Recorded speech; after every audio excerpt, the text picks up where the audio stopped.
Imaja, Mudiaya. Good morning.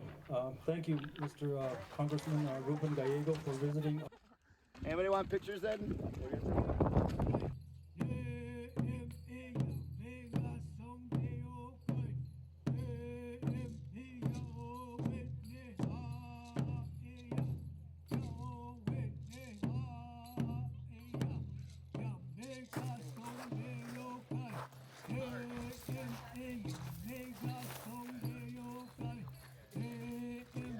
We left at 6 a.m. this morning from the trailhead, walking 8 miles down to the Supai village. That's the home of the Havasupai Tribe. I hope the hike was decent enough. Because the flood, like through here, it went through on the trails where you guys hiked in. Yeah. Yeah. It went from beautiful to scary in about 45 minutes. It was right there where you seen that big steep that went down. Yeah. Right over there. That whole part was wiped out. Thanks to our trail crew, David Pascal, for and allowing us to open up on October 1st. At about 4 miles? Many thanks to them. As part of your plan to visit all Yes. the tribal nations, where does that stand and where does this one fit in? We're at 20 right now.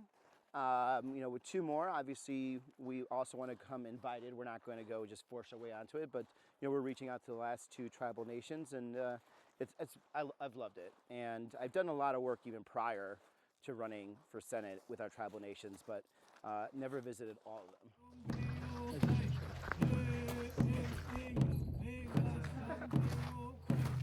We like to experience the hike because they need to understand where we live, how we live, and how to access this area. It's pretty hard.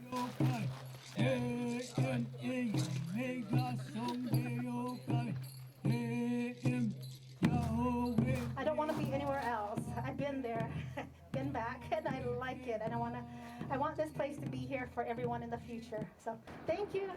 It was good that you hiked in barefoot. I always say that. So it's really good. That's the experience that I'm hoping that you would get, or everyone that comes to Supai will get. Helicopters. Yeah, if you cheat sometimes, it's okay, but you have to make the trip to at least hike in or out. It's a whole different experience. People come around the world, schedule reservations just to hike the way you guys did today, to come see us, enjoy the water, swim in the water, enjoy the natural beauty. We, as a child, when I was growing up, my grandmother told me, don't forget, you are part of the natural wonders of the world. You live at the bottom of the Grand Canyon. You are in the natural wonders of the world.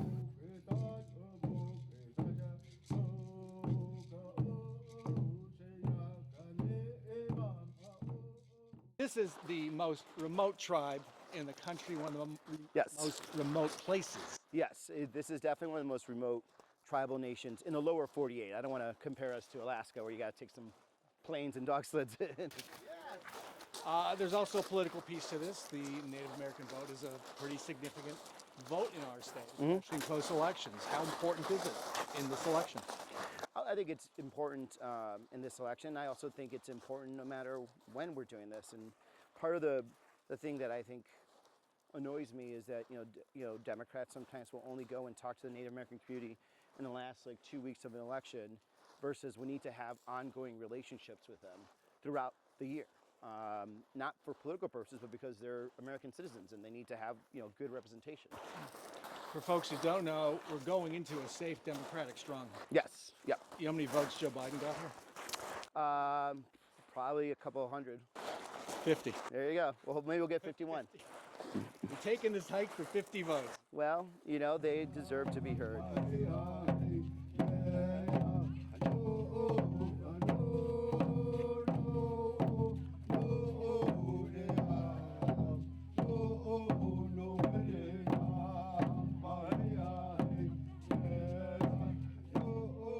We are part of the Grand Canyon no matter what. We are the Havasupai people.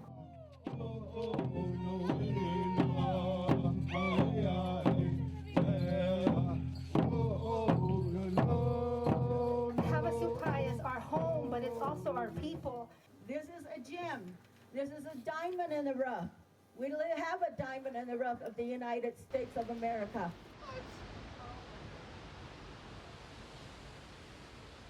Question, a larger question.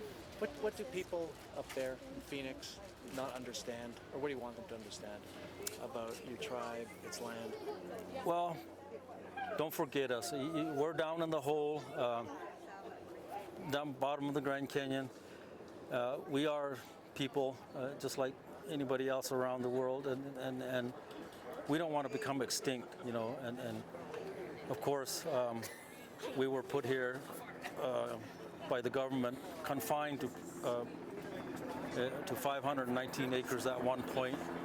And at one point we were nomadic, somewhat nomadic, to where we're travel out in the on the plateau areas and hunt and gather.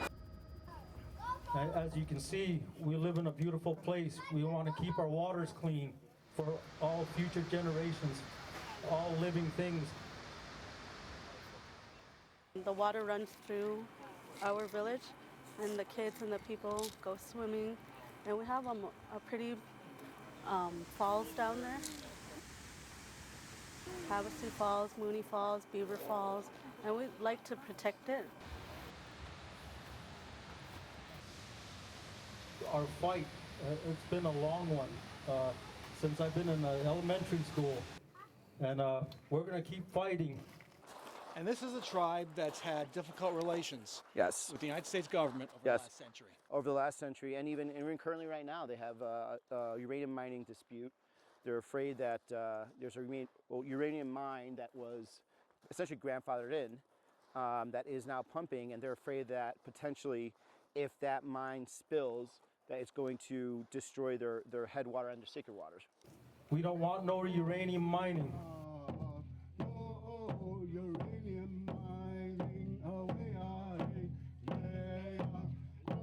Going to wipe us out. So that's our concern, and we continue to fight. Help explain the uranium issue. Of course, where they're mining at, it's our Aboriginal territory. And for us opposing it, one main reason is our waters.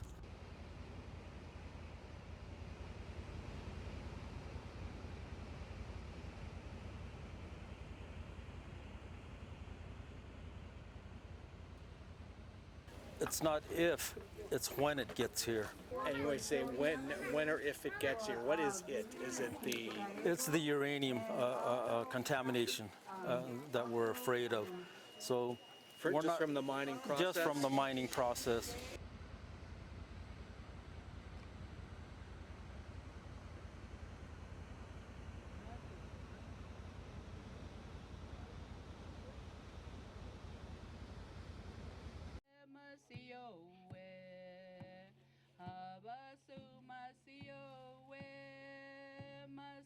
We heard some alarming words. One of your fellow council members, I talked about extermination.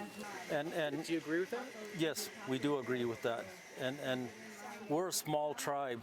We're like not even 1,000 people. And that's what we're afraid of. Our people becoming extinct. We do not want uranium mining at all. And put a stop to the uranium mining.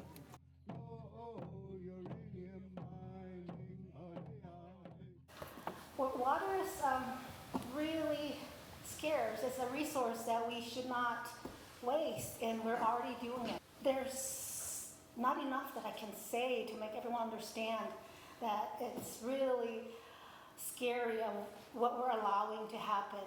And we just need everyone to just stop, listen, and do something about it. And hopefully we will succeed in some way that the uranium mine is just halted. We want to shut it down. Water is life. Water is powerful. We respect the water. We respect the water. We respect that water, and we want no uranium mining.